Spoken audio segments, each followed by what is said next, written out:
ಪ್ರೀತಿಯುಳ್ಳ ದೇವಜನರೇ, ತಮ್ಮೆಲ್ಲರೂ ಕೂಡ ತ್ರೈಕ ದರ್ಶನಲ್ಲಿ ನಾವು ಸ್ವಾಗತಿಸ್ತೇವೆ. ಹಾಗೂ ಈ ಮಿಷನ್ ಮಂತ್ ಈ ಆರಾಧನೆಗಳಲ್ಲಿ ನಾವು ಅರ್ಥಗರ್ಭಿತವಾಗಿ ಭಾಗವಹಿಸ್ತೇವೆ. ಅದಕ್ಕಾಗಿ ನಾವು ವಂದಿಸ್ತೇವೆ. ಈ ಮಿಷನ್ ಮಂತಿನ ನಮ್ಮ ಮುಖ್ಯ ಧ್ಯಾನ ವಿಷಯ ಸ್ವಾರ್ಥ ಸೇವೆ ಸಂಧಾನದಂತೆ. ಹಾಗೂ ಇಂದು ನಮ್ಮ ಧ್ಯಾನದ ವಿಷಯ ಸಹಭಾಗಿತ್ವ ಒಂದು ಗುರುತು.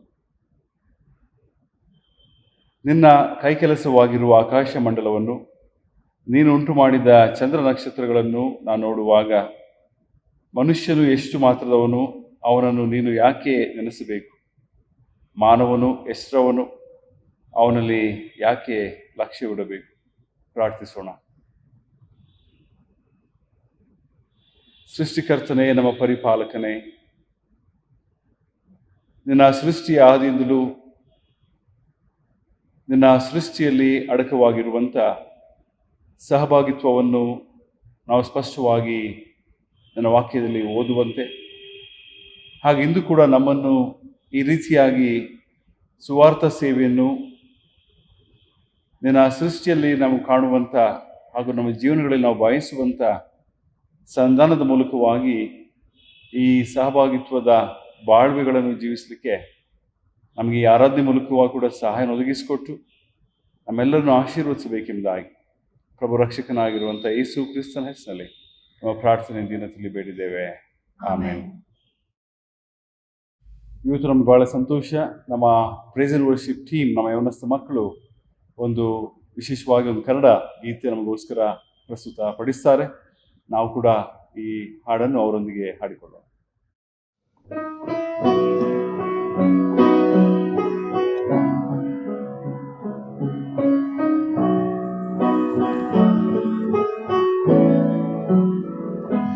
ಪ್ರಿಯ ಯೇಸುವೇ, ನಿನ್ನ ದರ್ಶನಕ್ಕಾಗಿ ಬರುವೆ ಸನ್ನಿಧಿಗೆ. ಆರಾಧನೆ ಸ್ತುತಿ ಸ್ತೋತ್ರವು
ದೇವರನ್ನು ಮಯಪಡಿಸುವಂತೆ ನಾವು 144ನೇ ಸಂಗೀತವನ್ನು ಹಾಡಿಕೊಳ್ಳೋಣ. ದೇವರ ಕುಮಾರರು ಘನವುಳ್ಳ ಕೂಟವು, ಒಂದೇ ಶುದ್ಧ ಸಭೆಯು, ಸದ್ವಿಶ್ವಾಸ ಭಕ್ತರು.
ದೇವರನ್ನು ಸ್ತುತಿಸಿ ಕೊಂಡಾಡೋಣ. ಈ ಮುಂದಿನ ಪ್ರಾರ್ಥನೆಯಲ್ಲಿ ನಮ್ಮೊಂದಿಗೆ ಭಾಗವಹಿಸ್ರಿ. ಸರ್ವಶಕ್ತನಾದ ದೇವರೇ, ನೀನು ಅದ್ಭುತ ಸ್ವರೂಪನೂ ಆಗಿದ್ದಿ. ವಿಶ್ವವು ನಿನ್ನ ಮಹಿಮೆಯನ್ನು ಮಹತ್ವವನ್ನು ಪ್ರಕಾಶಿಸಿದೆ. ಸರ್ವಶಕ್ತನಾದ ದೇವರೇ, ವೈಭವ, ಪರಾಕ್ರಮ, ಪ್ರಭಾವಗಳು ನಿನ್ನದೇ. ಪ್ರತಿ ಪರಮಾಣು ಮತ್ತು ಸೂಕ್ಷ್ಮ ಜೀವಿಗಳು ನಿನ್ನ ಯೋಜನೆಯನ್ನು, ನಿನ್ನ ಅದ್ಭುತವಾದ ಹಂತವನ್ನು ತಿಳಿಸುತ್ತದೆ. ಕರುಣಾನಿಧಿಯೇ, ನಿನ್ನ ಮಹತ್ತಾದ ಕಾರ್ಯಗಳಿಗೆ ಸ್ತೋತ್ರ. ಪ್ರತಿ ಮರವು ಮತ್ತು ಹೂಗಳಲ್ಲಿ ನಿನ್ನ ಅದ್ಭುತ ಕೃತ್ಯಗಳನ್ನು ತೋರಿಸಿ, ನಿನ್ನ ಕೃಪೆಯಿಂದ ಸಂವತ್ಸರಕ್ಕೆ ಸುಭಿಕ್ಷ ಕಿರೀಟವನ್ನು ಇಟ್ಟಿರಿ. ದೇವರೇ, ನಿನ್ನ ನಾಮ ಮಹತ್ತಿನಿಂದ ನಮ್ಮನ್ನು ರಕ್ಷಿಸು. ನಾವು ಯೆಹೋವನಿಗೆ ಜಯಘೋಷ ಮಾಡುವೆವು, ನಿನ್ನನ್ನು ಹರ್ಷಿಸಿ ಉತ್ಸಾಹಧ್ವನಿ ಹಾಡುತ್ತೇವೆ. ಆಮೆನ್. ನಮ್ಮ ಪಾಪಗಳನ್ನು ದೇವರ ಮುಂದೆ ಅರಿಕೆ ಮಾಡೋಣ. ನಾವು ಈ ವಾಕ್ಯದ ಮೂಲಕವಾಗಿ ಸಿದ್ಧ ಮಾಡಿಕೊಳ್ಳೋಣ. ನಮ್ಮ ಕರ್ತನಾದ ಯೇಸು ಕ್ರಿಸ್ತನು ನಮ್ಮ ದೌರ್ಬಲ್ಯಗಳನ್ನು ಕಂಡು ಅನುಕಂಪ ತೋರದೆ ಇರುವವನಲ್ಲ. ಅವನು ನಮ್ಮಂತೆಯೇ ಇದ್ದುಕೊಂಡು ಎಲ್ಲ ವಿಷಯಗಳಲ್ಲೂ ಶೋಧನೆ, ಸಂಕಟಗಳನ್ನು ಅನುಭವಿಸಿದನು. ಆದರೆ ಪಾಪವನ್ನು ಮಾತ್ರ ಮಾಡಲಿಲ್ಲ. ಮುಂದಿನ ಪ್ರಾರ್ಥನೆಯನ್ನು ನಾವೀಗ ಒಟ್ಟಾಗಿ ಹೇಳೋಣ. ಕರ್ತನಾದ ಯೇಸು ಕ್ರಿಸ್ತನೇ, ನೀನು ದೇವರ ಪ್ರೀತಿಯ ಬೀಜವನ್ನು ಬಿತ್ತುತ್ತಿ, ಆದರೆ ನಾವು ನಮ್ಮ ಹೃದಯಗಳು ಕಲ್ಲು ನೆಲಗಳಂತೆ, ತೆಳ್ಳಗಿರುವ ಮಣ್ಣಿನಂತೆ, ಮುಳ್ಳು ಪೊದೆಗಳಂತೆ ಇದ್ದು ಫಲ ಕೊಡದೆ ಇದ್ದೇವೆ. ನಾವು ದೇವರ ರಾಜ್ಯದ ಒಳ್ಳೆಯ ಬೀಜಗಳನ್ನು ಬಿತ್ತದೆ ಹೋಗಿದ್ದೇವೆಂದು, ನಿನ್ನ ಪ್ರೀತಿಯನ್ನು ತಿಳಿಸದೆ ಹೋಗಿದ್ದೇವೆಂದು ಅರಿಕೆ ಮಾಡುತ್ತೇವೆ. ನಮ್ಮನ್ನು ಮನ್ನಿಸು, ನಮ್ಮನ್ನು ಉಜ್ಜೀವಿಸಿ ನಾವು ನಂಬಿಕೆಯಲ್ಲಿ ಬೆಳೆಯುವಂತೆ, ನಿನ್ನ ಕರುಣೆಯ ವರಗಳನ್ನು ಸ್ವೀಕರಿಸಿ ಹಂಚುವಂತೆ ನಮ್ಮನ್ನು ನಡೆಸೆಂದು ನಿನ್ನ ಜೀವನ ನಾಮದಲ್ಲಿ ಬೇಡಿದ್ದೇವೆ. ಆಮೇನ್. ಕರುಣಾಳು ದೇವರೇ, ಎಲ್ಲ ರೀತಿಯ ಕೆಡುಕುತನ ನಮ್ಮಿಂದ ದೂರವಾಗಿ ಪರಸ್ಪರ ಕರುಣೆಯಿಂದ ಕನಿಕರದಿಂದ ಜೀವಿಸುವ ಹಾಗೆ ಮತ್ತು ನಾವು ಸಹ ಒಬ್ಬರನ್ನೊಬ್ಬರು ಕ್ಷಮಿಸಬೇಕಾಗಿ ನಮ್ಮನ್ನು ಪ್ರೇರೇಪಿಸುವಂತೆ ನಮ್ಮನ್ನು ದೇವರು ತನ್ನ ಕೃಪೆಯಲ್ಲಿ ನಡೆಸಲಿ. ಆಮೇನ್. ಈ ದಿವಸಕ್ಕೆ ಆರಿಸಿಕೊಂಡಿರುವಂಥ ದೇವರ ವಾಕ್ಯ ಭಾಗ ಪೌಲನು ಕೊರಿಂಥ ಸಭೆಗೆ ಬರೆಯುವಂಥ 2ನೇ ಪತ್ರಿಕೆ 5ನೇ ಅಧ್ಯಾಯ 16ರಿಂದ 21 ವಚನಗಳವರೆಗೆ. ಇವತ್ತಿನ ಧ್ಯಾನಕ್ಕಾಗಿ ನೇಮಕವಾಗಿರುವ ವೇದ ಭಾಗವು 2 ಕೊರಿಂಥದವರಿಗೆ ಬರೆದ ಪತ್ರಿಕೆ 5ನೇ ಅಧ್ಯಾಯ 16ರಿಂದ 21 ವಚನದವರೆಗೆ. ದೇವರ ವಾಕ್ಯಗಳನ್ನು ಕೇಳಿಸಿಕೊಳ್ಳೋಣ. ಹೀಗಿರಲಾಗಿ ಇಂದಿನಿಂದ ನಾವು ಯಾರನ್ನು ಶರೀರ ಸಂಬಂಧವಾಗಿ ಅರಿತುಕೊಳ್ಳುವುದಿಲ್ಲ. ಕ್ರಿಸ್ತನನ್ನು ಕೂಡ ನಾವು ಶರೀರ ಸಂಬಂಧವಾಗಿ ತಿಳಿದಿದ್ದರೂ ಇನ್ನು ಮುಂದೆ ಆತನನ್ನು ಹಾಗೆ ತಿಳುಕೊಳ್ಳುವುದಿಲ್ಲ.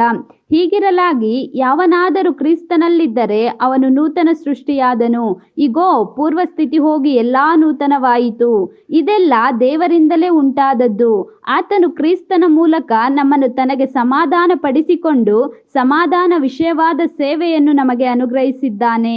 ಆ ಸಮಾಧಾನ ವಾಕ್ಯವೇನೆಂದರೆ, ದೇವರು ಮನುಷ್ಯರ ಅಪರಾಧಗಳನ್ನು ಅವರ ಲೆಕ್ಕಕ್ಕೆ ಹಾಕದೆ ಲೋಕವನ್ನು ಕ್ರಿಸ್ತನಲ್ಲಿ ತನಗೆ ಸಮಾಧಾನ ಪಡಿಸಿಕೊಳ್ಳುತ್ತಿದ್ದನೆಂಬುದೇ. ಅದನ್ನು ಸಾರುವ ಸೇವೆಗೆ ನಮ್ಮನ್ನು ನೇಮಿಸಿದ್ದಾನೆ. ನಾವು ಕ್ರಿಸ್ತನ ರಾಯಭಾರಿಗಳಾಗಿದ್ದೇವೆ. ದೇವರೇ ನಮ್ಮ ಮೂಲಕ ಬುದ್ಧಿ ಹೇಳುವ ಹಾಗಾಯಿತು. ದೇವರೊಂದಿಗೆ ಸಮಾಧಾನವಾಗಿರೆಂದು ಕ್ರಿಸ್ತನ ಹೆಸರಿನಲ್ಲಿ ನಿಮ್ಮನ್ನು ಬೇಡಿಕೊಳ್ಳುತ್ತೇವೆ. ನಾವು ಆತನಲ್ಲಿ ದೇವರಿಗೆ ಸಮರ್ಪಕರಾದ ನೀತಿ ಸ್ವರೂಪಿಗಳಾಗುವಂತೆ ದೇವರು ಪಾಪಜ್ಞಾನವಿಲ್ಲದ ಆತನನ್ನು ನಮಗೋಸ್ಕರ ಪಾಪ ಸ್ವರೂಪಿಯಾಗ ಮಾಡಿದನು. ದೇವರು ಈ ವಾಕ್ಯಗಳನ್ನು ಆಶೀರ್ವದಿಸಲಿ.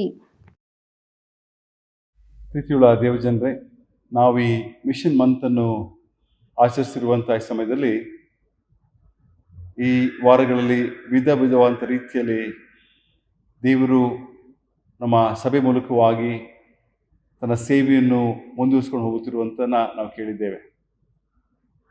ತೂಪ್ಗೆರೆಯಲ್ಲಿ ಪ್ರಾರಂಭವಾದಂಥ ಸೇವೆಯ ದಿನಗಳು ಮತ್ತು ಅಂದು ಸಭೆಗೆ ಸ್ಫೂರ್ತಿ ನೀಡಿ ಪ್ರೋತ್ಸಾಹ ನೀಡಿ ಬೆಂಬಲಿಸಿದಂಥವರು ಅಂದು ಇಲ್ಲಿ ಸಭಾಪಾಲಕರನ್ನು ಸೇವೆಯನ್ನು ಸಲ್ಲಿಸಿದಂಥ ಗಣ MB ಕೋಟ್ಯಾನ್ ಬೋಧಕರು, ನಮ್ಮ ಪ್ರಾಂತ ಸಂಘದ ಹಿರಿಯ ಸಭಾಪಾಲಕರು, ಅನೇಕ ಸುವಾರ್ಥ ಸೇವೆಯ ಕ್ಷೇತ್ರಗಳಿಗೂ ಸೇವಕರಿಗೂ ಇಂದು ಕೂಡ ಒತ್ತು ಕೊಟ್ಟು ನಾವು ಸೇವೆಯನ್ನು ಪ್ರತ್ಯೇಕವಾಗಿ ಸುವಾರ್ಥ ಸೇವೆಯನ್ನು ಮುಂದುವರಿಸ್ಕೊಂಡು ಹೋಗುವಂಥ ಒಂದು ಬಹಳ ಶ್ರದ್ಧೆಯಿಂದ ಪ್ರೀತಿಯಿಂದ ನಾಯಕತ್ವವನ್ನು ನೀಡ್ತಾ ಇದ್ದಾರೆ. ಇವತ್ತು ಬೆಂಗಳೂರಿನ ಮಲ್ಲೇಶ್ವರಮಿನ ಗ್ರೇಸ್ ಸಭೆಯಲ್ಲಿ ಅವರು ಸಭಾಪಾಲಕರಾಗಿ ಸೇವೆಯನ್ನು ಸಲ್ಲಿಸ್ತಾ ಇದ್ದಾರೆ. ಮತ್ತೊಂದು ಆವೃತ್ತಿ ಅವರ ಕೊಡುಗೆ, ಅವರ ಪ್ರಾರ್ಥನೆ ಇಂದು ಕೂಡ ನಾವು ಸ್ಮರಿಸ್ತಾ ಸಭೆ ಪರವಾಗಿ ಸಭಾಪಾಲನಾ ಸಮಿತಿ ಪರವಾಗಿ ಗಣ MB ಕೋಟ್ಯಾನ್ ಬೋಧಕರನ್ನು ವಂದಿಸಿ ಸ್ವಾಗತಿಸ್ತೇವೆ.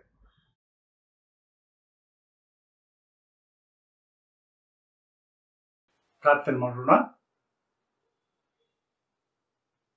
ನಮ್ಮ ಪರಲೋಕದ ತಂದೆಯ ದೇವರೇ, ಈ ಉದಯ ಕಾಲದಲ್ಲಿ ನಾವು ನಿನ್ನ ದಿವ್ಯ ಸನ್ನಿಧಾನದಲ್ಲಿ ಬಂದು ನಿನ್ನ ಹಾಡಿ ಹಾರಿಸುವಂತೆ ಆರಾಧಿಸುವಂತೆ ನಿನ್ನ ಮೇಲೆ ಕೊಟ್ಟಂತ ಮಹಾ ಕೃಪೆಗಾಗಿ ನಾವು ನಿನಗೆ ಸ್ತೋತ್ರವನ್ನು ಸಲ್ಲಿಸ್ತೇವೆ. ಕರ್ತನ ಪರಿಶುದ್ಧ ವಾಕ್ಯವನ್ನು ನಮ್ಮ ಬಾಳ್ವೆಗೋಸ್ಕರವಾಗಿ ನೀನು ಬರೆಸಿಟ್ಟಿದ್ದಿ. ಆ ಮೂಲಕವಾಗಿ ಇಂದು ಕೂಡ ನಿನ್ನ ವಾಕ್ಯದ ಮುಖಾಂತರ ನಮ್ಮ ಕೂಡ ನೀನು ಮಾತನಾಡುವಂತ ಕರ್ತನಾಗಿದ್ದಿ. ನಿನ್ನ ದಿವ್ಯ ಚಿತ್ತವನ್ನು ನಮ್ಮ ಬಾಳ್ವೆಗೆ ನೀನು ಪ್ರಕಟಿಸುವಂತ ದೇವರಾಗಿದ್ದಿ. ಇದಕ್ಕಾಗಿ ನನಗೆ ಸ್ತೋತ್ರವನ್ನು ಸಲ್ಲಿಸ್ತೇವೆ. ಇಂದು ನಾವು ಧ್ಯಾನಿಸಲಿಕ್ಕಿರುವಂತ ವಾಕ್ಯಗಳನ್ನು ನೀನು ಆಶೀರ್ವದಿಸಿ ಅವು ನಮ್ಮೆಲ್ಲರ ಕ್ರೈಸ್ತ ಬಾಳ್ವೆಗೆ ಹೊಸ ಪ್ರೇರಣೆಯನ್ನು ನಿರೀಕ್ಷೆಯನ್ನು ತಂದು ಕೊಡಲಿ ಎಂಬುದಾಗಿ ಪ್ರಾರ್ಥಿಸ್ತೇವೆ. ನಿನ್ನ ವಾಕ್ಯದ ಮೂಲಕವಾಗಿ ನಮ್ಮ ಕೂಡ ಮಾತನಾಡು. ನಿನ್ನ ಪರಿಶುದ್ಧಾತ್ಮನು ತಾನೇ ನಮ್ಮನ್ನು ಎಲ್ಲಾ ವಿಷಯದಲ್ಲಿ ಸತ್ಯಕ್ಕೆ ನಡೆಸಲಿ. ಯೇಸುವಿನ ದಿವ್ಯನಾಮದಲ್ಲಿ ನಾವು ಬೇಡುತ್ತೇವೆ ತಂದೆ, ಆಮೇನ್. ಕರ್ತನ ಪ್ರೀತಿಯ ಸಹೋದರ ಸಹೋದರರೇ, ಯೇಸು ಕ್ರಿಸ್ತನ ಪರಿಶುದ್ಧ ನಾಮದಲ್ಲಿ ನಾನು ನಿಮ್ಮೆಲ್ಲರಿಗೆ ಕ್ರಿಸ್ತಿಯ ವಂದನೆಯನ್ನು ನಾನು ಸಲ್ಲಿಸುವವನಾಗಿದ್ದೇನೆ. ಇನ್ನು ನಾನು ನಿಮ್ಮ ಮಧ್ಯದಲ್ಲಿ ದೇವರ ವಾಕ್ಯದ ಸಂದೇಶವನ್ನು ನೀಡುವಂತೆ ದೇವರು ಕೃಪೆ ಮಾಡಿದ್ದಾನೆ. ಆತನಿಗೆ ನಾನು ಮೊದಲನೇದಾಗಿ ಸ್ತುತಿಯನ್ನು ಸ್ತೋತ್ರವನ್ನು ನಾನು ಸಲ್ಲಿಸ್ತೇನೆ. ಮಾತ್ರಲ್ಲ, ಈ ಒಂದು ಅವಕಾಶವನ್ನು ಕಲ್ಪಿಸಿಕೊಟ್ಟಂತ ಸಭಾಪಾಲಕರಾದಂಥ ಗಣ ಡಾಕ್ಟರ್ ಮಾವೆನ್ ಅಯ್ಯನವರಿಗೂ, ಸಭಾಪಾಲನಾ ಸಮಿತಿಯವರಿಗೂ ಮತ್ತು ನಿಮ್ಮೆಲ್ಲರಿಗೂ ಕೂಡ ನಾನು ವಂದನೆ ಸಲ್ಲಿಸ್ತೇನೆ. ವರ್ಷದ ಒಂದು ತಿಂಗಳಲ್ಲಿ ನೀವು ಸ್ವಾರ್ಥ ಸೇವೆಗಾಗಿ ಸ್ವಾರ್ಥ ಭಾನುವಾರವನ್ನು ನೀವು ಆಚರಿಸುವವರಾಗಿದ್ದೀರಿ. ಇಡೀ ಒಂದು ತಿಂಗಳು ಆ ಸ್ವಾರ್ಥೆಯ ಕುರಿತಾಗಿ ನೀವು ಧ್ಯಾನಿಸುವವರಾಗಿದ್ದೀರಿ. ಆ ಮೂಲಕವಾಗಿ ಸ್ವಾರ್ಥ ಸೇವೆಗೆ ಸಂಬಂಧಿಸಿದಂತ ಅನೇಕ ವಿಚಾರಗಳನ್ನು ನೀವು ತಿಳಿದುಕೊಳ್ಳುವುದರ ಮೂಲಕವಾಗಿ ಈ ಸೇವೆಗೆ ತಿರುಗಿ ನಿಮ್ಮನ್ನ ಪ್ರತಿಷ್ಠಿಸಿಕೊಂಡು ಮುಂದೆ ಸಾಗುವಂತೆ ಎಲ್ಲ ಆರಾಧನೆಗಳು ಮತ್ತು ವಾಕ್ಯ ಸಂದೇಶವು ನಿಮ್ಮನ್ನು ಬಲಪಡಿಸುವಂತದ್ದಾಗಿದೆ. ನೀವು ಈ ಮೂಲಕವಾಗಿ ಧೈರ್ಯದಿಂದ ಸಂತೋಷದಿಂದ ನಿಮ್ಮ ಮುಂದೆ ಸಾಗುವಂತೆ ದೇವರ ಆಶೀರ್ವಾದವು ನಿಮ್ಮೊಂದಿಗೆ ಇರಲಿ ಎಂಬುದಾಗಿ ನಾನು ಯಾವಾಗಲೂ ಪ್ರಾರ್ಥಿಸುವನಾಗಿದ್ದೇನೆ. ಇಂದು ನಾವು ಧ್ಯಾನಿಸಲಿಕ್ಕಿರುವಂತ ವಿಷಯ ಸಂಧಾನ ಪಡಿಸುವ ನಿಯೋಗ, ಅದು ಸಹಭಾಗಿತ್ವದ ಗುರುತು ಅಥವಾ ಪಾಲುಗಾರಿಕೆಯ ಗುರುತು ಎಂಬುದಾಗಿದೆ. ಇವೆರಡು ಕೂಡ ಬೇರೆ ಬೇರೆ ವಿಷಯವಾಗಿ ನಮಗೆ ಕಂಡು ಬಂದರೂ ಕೂಡ ಇವು ಪರಸ್ಪರ ಒಂದಕ್ಕೊಂದು ಸಂಬಂಧವುಳ್ಳ ವಿಷಯವಾಗಿದೆ. ಇದನ್ನು ನಾವು ನಮ್ಮ ಸ್ಮರಣದಲ್ಲಿ ಇಟ್ಕೊಳ್ಬೇಕು. ಸತ್ಯವೇದದಲ್ಲಿ ಕೂಡ ನಾವು ಈ ಎರಡು ವಿಷಯಗಳನ್ನ ಕೂಡ ನಾವು ಒಟ್ಟಾಗಿ ನಾವು ನೋಡುವವರಾಗಿದ್ದೇವೆ. ರಿಕನ್ಸಿಲೇಷನ್ ಅಥವಾ ಸಂಧಾನ ಎಂದರೆ ಸ್ನೇಹ ಸಂಬಂಧಗಳ ಪುನರ್ಸ್ಥಾಪನೆ. ಲ್ಯಾಟಿನ್ ಪದ. ಇದಕ್ಕೆ ಪದದ ಅರ್ಥ ಹೀಗಿದೆ ಅಂದ್ರೆ ಮತ್ತೆ ಒಳ್ಳೆಯದನ್ನು ಮಾಡು, ಇಲ್ಲವೇ ದುರಸ್ತಿ ಮಾಡು ಅಥವಾ ರಿಪೇರಿ ಮಾಡು ಎಂಬುದಾಗಿ ಈ ಪದದ ಅರ್ಥ. ಮುರಿದು ಹೋದ ಸಂಬಂಧವನ್ನು ಸರಿಪಡಿಸುವಂಥದ್ದು. ಈ ಉದ್ದೇಶದಿಂದ ಈ ಪದವನ್ನು ಅಲ್ಲಿ ಬಳಸಿರುವುದನ್ನು ನಾವು ನೋಡ್ತೇವೆ. ಇದಕ್ಕೆ ಸಮಾನವಾಗಿ ಗ್ರೀಕ್ ಪದ ಕೂಡ ಅದಕ್ಕೆ ಬರುವಂತ ಅರ್ಥ ಅಂದ್ರೆ ಬದಲಾವಣೆ. ಸತ್ಯವೇದದಲ್ಲಿ ದೇವರ ಮತ್ತು ಮನುಷ್ಯರ ನಡುವಿನ ಸಂಬಂಧ ಅಥವಾ ಸಂಬಂಧದಲ್ಲಿ ಬದಲಾವಣೆಯನ್ನು ತರುವಂಥದ್ದು. ಅದಕ್ಕಾಗಿ ಈ ಪದ ಅದು ಬಳಸಿದೆ. ದ್ವೇಷ, ಅಸೂಯೆ, ವೈರತ್ವ, ಮತ್ಸರ ಈ ಎಲ್ಲ ಗುಣದಿಂದ ಸ್ನೇಹದ, ಸಮಾಧಾನದ, ಸಾಮರಸ್ಯದ ಜೀವನದತ್ತ ಸಾಗುವುದು ಅಥವಾ ಅನ್ಯೋನ್ಯತೆಯ ಸಂಬಂಧದಿಂದ ಮುಂದೆ ಸಾಗುವುದಕ್ಕೆ ಈ ಪದ ಬಳಕೆಯಾಗಿರುವುದನ್ನು ನಾವು ಗಮನಿಸ್ತೇವೆ. ಸಂಧಾನ ಕಾರ್ಯ ಎಂಬುದಾಗಿ ಹೇಳುವಾಗ ಮುಖ್ಯವಾಗಿ ನಾವು ಅದನ್ನು ತಿಳ್ಕೊಳ್ಬೇಕೆಂದ್ರೆ ಅದು ದೇವರ ಒಂದು ವಿಶೇಷವಾದಂತ ಒಂದು ಕಾರ್ಯ. ದೇವರು ತಾನೇ ಪ್ರಥಮ ಹೆಜ್ಜೆಯನ್ನು, ಆಸಕ್ತಿಯನ್ನು ಇಟ್ಟು ಈ ಕಾರ್ಯದಲ್ಲಿ ಮುಂದೆ ಸಾಗುವುದನ್ನ ನಾವು ಗಮನಿಸ್ತೇವೆ. ದೇವರು ಯೇಸು ಕ್ರಿಸ್ತನ ಮೂಲಕವಾಗಿ ಅಥವಾ ತನ್ನ ಮಗನಾಂತ ಯೇಸು ಕ್ರಿಸ್ತನ ಮೂಲಕವಾಗಿ ಮಾಡಿದಂತ ಈ ಕಾರ್ಯ ಒಂದು ವಿಧದಲ್ಲಿ ಅದು ದೇವರ ಕೃಪಾ ವರ ಎಂಬುದಾಗಿ ನಾವು ತಿಳ್ಕೊಳ್ತೇವೆ. ಇದು ಕೃಪೆಯ ಕಾರ್ಯ. ಇದರಲ್ಲಿ ಮನುಷ್ಯನ ಒಂದು ಶಕ್ತಿ, ಸಾಮರ್ಥ್ಯ, ಜ್ಞಾನ, ವಿವೇಕ ಇದಲ್ಲ. ಬದಲಾಗಿ ದೇವರು ತಾನೇ ಪ್ರಥಮ ಹೆಜ್ಜೆಯನ್ನಿಟ್ಟು ಈ ಕಾರ್ಯವನ್ನ ಆತನು ಮಾಡಿದ್ದಾನೆ. ನಾವು ಅನುಭವಿಸ್ಬೇಕಂತ ಅಥವಾ ಅಪರಾಧಗಳಿಗೆ ನಾವು ಅನುಭವಿಸ್ಬೇಕಂತ ಎಲ್ಲ ದಂಡನೆಯನ್ನ ಪ್ರಭುವಂತ ಯೇಸು ಕ್ರಿಸ್ತನು ಆತನ ತನ್ನ ಮೇಲೆ ತೆಗೆದುಕೊಂಡು ನಮಗೋಸ್ಕರವಾಗಿ ಘೋರ ಶಿಲುಬೆಯ ಮರಣವನ್ನು ಅನುಭವಿಸುವ ಮೂಲಕ ನಮಗೆ ಬಿಡುಗಡೆಯನ್ನು, ರಕ್ಷಣೆಯನ್ನು ಮಾತ್ರವಲ್ಲ ಸಂಧಾನ ಕಾರ್ಯವನ್ನ ಆತನು ಮಾಡಿದ್ದಾನೆ. ಅಂದ್ರೆ ಇದು ದೇವರ ಕಾರ್ಯ, ದೇವರು ಕ್ರಿಸ್ತನಲ್ಲಿ ಮಾಡಿದ ಕಾರ್ಯ ಎಂಬುದಾಗಿ ನಾವು ಮೊದಲಾಗಿ ನಾವು ತಿಳ್ಕೊಳ್ಬೇಕು. ನಾವು ದೇವರನ್ನು ಅರಿಯುವ ಮೊದಲು ನಾವು ಹೇಗಿದ್ದೆವು ಇದರ ಕುರಿತಾಗಿ ಭಕ್ತಾಂತ ಪೌಲನು ಕೊಲೊಸ್ಸೆಯಲ್ಲಿ ಬರೆದ ಪತ್ರಿಕೆ 1:21 ಆತನು ಹೀಗೆ ಹೇಳ್ತಾನೆ ಅಂದ್ರೆ, ನಾವು ದೇವರನ್ನು ಅರಿಯದವರು, ದುಷ್ಕೃತ್ಯಗಳನ್ನು ಮಾಡುವವರು, ದ್ವೇಷ ಮನಸ್ಸು ಹೊಂದಿದವರಾಗಿದ್ದೆವು. ಪೌಲನು ರೋಮಾಪುರದವರಿಗೆ ಬರೆದ ಪತ್ರಿಕೆಯಲ್ಲಿ 5ನೇ ಅಧ್ಯಾಯದಲ್ಲಿ ನಾವು ನೋಡ್ತೇವೆ ಅಂದ್ರೆ, ನಾವು ದೇವರ ಮುಂದೆ ಶತ್ರುಗಳು, ಭಕ್ತಿಹೀನರು, ಪಾಪಿಗಳು, ಅಶಕ್ತರು, ಮಾತ್ರವಲ್ಲ ನಾವು ದೇವರಿಂದ ದೂರ ಹೋದವರು. ಆದರೆ ದೇವರು ನಮ್ಮನ್ನು ಪ್ರೀತಿಸಿ ಕರುಣಿಸಿ ಯೇಸು ಕ್ರಿಸ್ತರ ಮೂಲಕವಾಗಿ ನಾವು ತಿರುಗಿ ಆತನೊಂದಿಗೆ ಒಂದಾಗುವಂತ, ಸಂಧಾನವಾಗುವಂತ ಈ ಒಂದು ಕಾರ್ಯವನ್ನ, ತಿರುಗಿ ನಮ್ಮ ಸಂಬಂಧವನ್ನು ಸ್ಥಾಪಿಸುವಂತ ವಿಶೇಷವಾದಂತ ಕಾರ್ಯವನ್ನು ದೇವರು ಆತನು ಕ್ರಿಸ್ತನಲ್ಲಿ ಮಾಡಿದ್ದಾನೆ. ಅಂದ ಭಕ್ತಾಂತ ಪೌಲನು ಕೊರಿಂಥದವರಿಗೆ ಬರೆದ ಪತ್ರಿಕೆ 2ನೇ ಅಧ್ಯಾಯ ಅದರಲ್ಲಿ ನಾವು ಓದುವಾಗ ಆತನು ಹೀಗೆ ಹೇಳ್ತಾನೆ ಅಂದ್ರೆ, 17ನೇ ವಚನದಲ್ಲಿ ಆತನು ಹೇಳುವಂತ ಒಂದು ಮಾತೆಂದ್ರೆ, ನಾವು ಕ್ರಿಸ್ತನಲ್ಲಿ ಹೊಸ ಸೃಷ್ಟಿಗಳಾಗಿದ್ದೇವೆ. ಕ್ರಿಸ್ತನಲ್ಲಿ ನಾವು ಹೊಸ ಸೃಷ್ಟಿಗಳು. ಯಾವನಾದ್ರೂ ಕ್ರಿಸ್ತನಲ್ಲಿದ್ರೆ ಅವನು ನೂತನ ಸೃಷ್ಟಿಯಾದನು.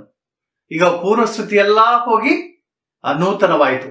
ಮಾತ್ರವಲ್ಲ ಇದು ದೇವರಿಂದಲೇ ಆಯಿತು ಎಂಬುದಾಗಿ ಆತನು ತಿಳಿಸ್ತಾನೆ.